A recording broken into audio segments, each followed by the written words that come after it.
best is yet to come, and babe, won't it be fine?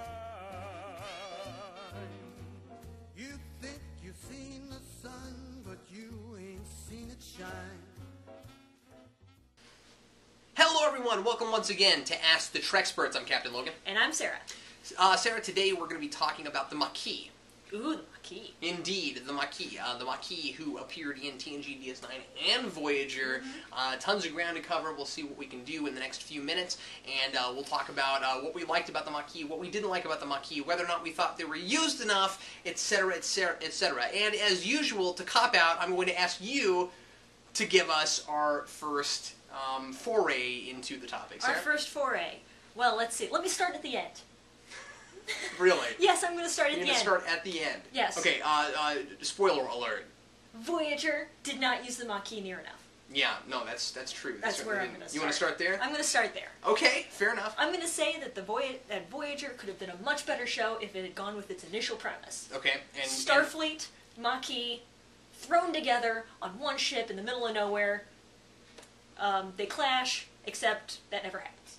Yeah, and this is certainly ground we've covered before, so on our show. So that's a good place to start because I don't think that we should spend too much time here. Yeah, deliberate too much about this. But yeah, you're absolutely right. You know, you've got Chakotay and Janeway who should have been much far different people. Yeah. And they are to a point. But why did people join the Maquis in the first place? Well, they joined the Maquis in the first place because they sympathized with the cause, the people who are on the planets. That's true, but most importantly, I think it's that because I think there were a lot of people in Starfleet who sympathized with the Maquis. So the reason you join the Maquis is because you don't like the way Starfleet gets things done or doesn't get things done. Yeah. And so Chakotay very much more often should have been like the shoot first guy. In a lot of ways, don't you think? Instead, he was the pacifist most of the time. He really was, and that was a little bit backwards. If you're on the Maquis, you're about action. Yeah. So more often than not, they're a little bit ends justify the means, right? So more often than not, if you're on the Maquis, you're going to be like. You're really like, hey, we need to get this done. We need to do whatever it is we need to do this. So what would have really helped Voyager would have been if you had the two sides of the equation. We need to do everything we can do to get home as quickly as possible, and let's explore things on the way there, and let's follow Starfleet regulations to the letter. One of these is Chakotay, one of these is Janeway, and ultimately, they both decided we're going to do it Starfleet's way. So, then the question becomes, what was the point of making that a Maquis ship in the first place? What really ultimately was the point of it? And I feel like there wasn't enough of one. I don't think there was either. I think the whole point of that was to get that cool episode later where Seska breaks into Tuvok's training program. Right, which should have been a lot... Honestly, been the series. More of the series, exactly, yeah. So, the Maquis, on the whole, how do we feel about them? The Maquis was introduced in a two-part episode of DS9 called The Maquis, and that was the episode with the guy, spoiler alert, with the guy who was a captain who Sisko was really good friends with, who ended up betraying Starfleet for the Maquis. Right.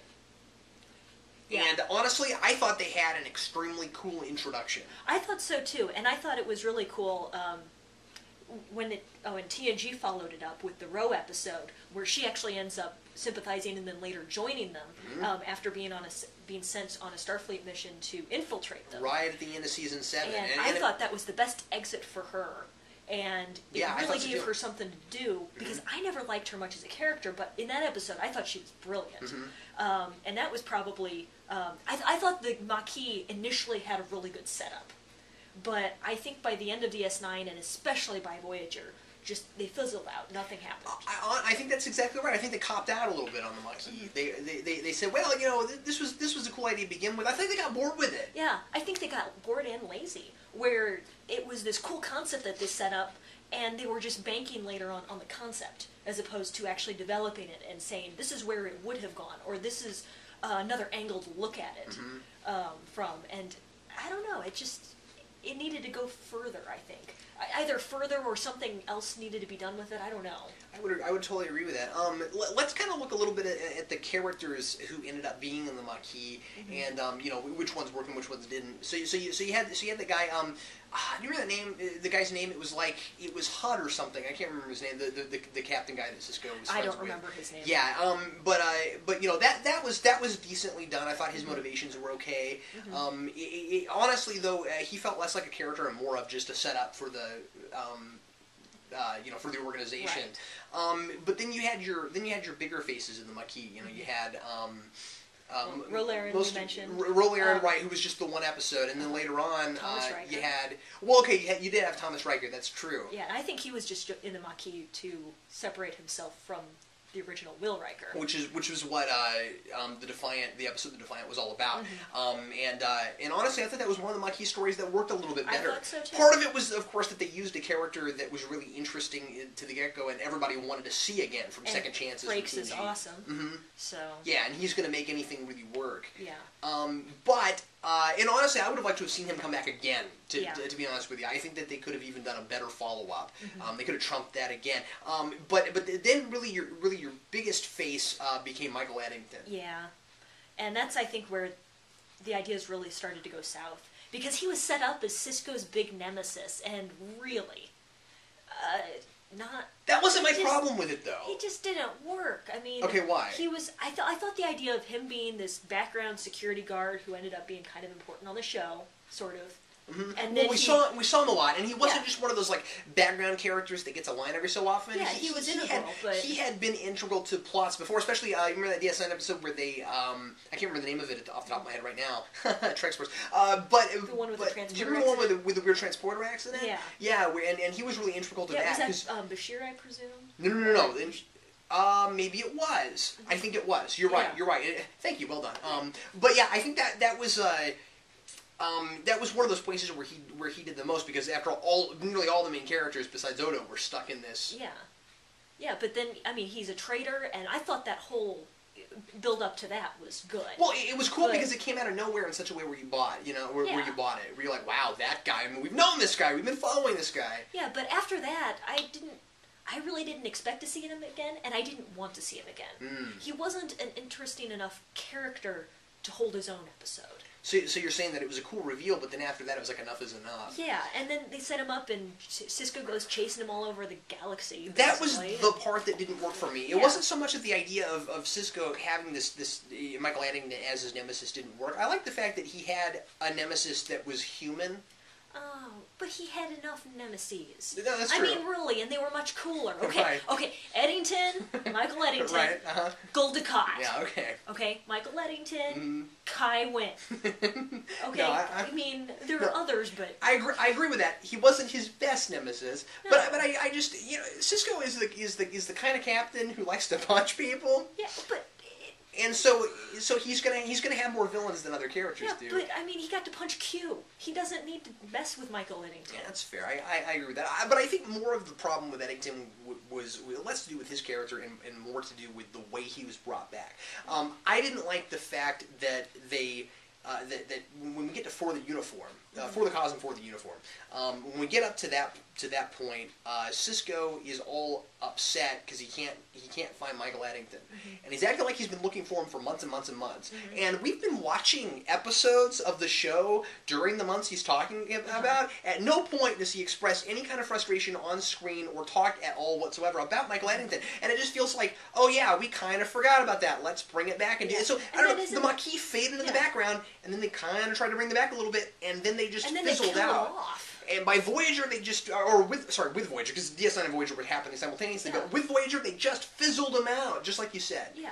Well, with that Michael Eddington plot, the second time he came back, they were completely killed off, except for that small few. That's and then that was followed up. And so so he comes in and has to tell us in exposition that they all died off. And I think a lot of people, considering how long they've been around, I think a lot of viewers were kind of hoping to have gotten to see that or some form of that, right? And then we get to that episode in Voyager where B'Elanna is all depressed, and I think that's somewhat of an obnoxious episode. I don't really care for it, but I don't mind it that much. Right. But, yeah. But it's you know, she's like half suicidal and stuff. Yeah. And it's because the audience didn't get to see it on screen. That's why. See, and you missed the. That's what she's upset about. Yeah. Okay, all right, fair enough. It was. That's why she's reliving it in the holodeck, so that we can sort of kind of see a little bit. I see. Right. It was a little bit satirical. Right.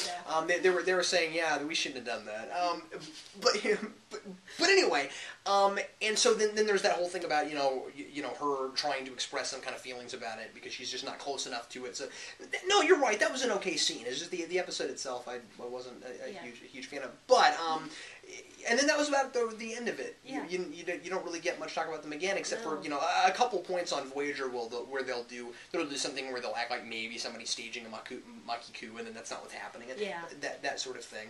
Yeah. So ultimately, I'd say a lot more could have been done with them. I think so too. Yeah, especially in Voyager. Maybe not. I mean, they don't really have a cause to fight for, but their character is so much different of a Maquis crew member than a Voyager, a Starfleet crew member. But I am going to say, because I mean, you know, we get uber critical on this show, and it makes it sound like we almost don't like Star Trek, and that's of course not the case. But we like to talk about the things that we find, interesting, and that we can otherwise be a little bit critical there'd be no about. Conversation. It'd be all like, that was awesome. We loved it. So what I'm going to say is the Maquis was not a bad idea. I always thought it was a cool idea. I like the idea of this group of people that used to be in the Federation who now are questioning the Federation and saying, you guys, Earth's a utopia, and you guys are trying to be pacifists as much as you can, and you're trying to be a peace-faring operation, but sometimes you gotta pressure a little bit. And so they had a point, but then of course the Federation has to win out just because they're all heroes. It went along with DS9's delving into the question of how does a utopia work? Yeah, that's right. How does the idea of a utopia jive with all these other species? And dealing with the real politics of Starfleet and the Federation. Yeah. And saying, would this really work? How does this work? And that kind of thing. Yeah. Well, what do you think? Did you like the Maquis? How did they work for you? And did you think of any points during our discussion that we didn't think to make about the Maquis? I'll leave that in the comments below. And also, if you have a question to ask us about Star Trek or episodes, put that in the comments as well. Thanks a lot for watching. The best is yet to come.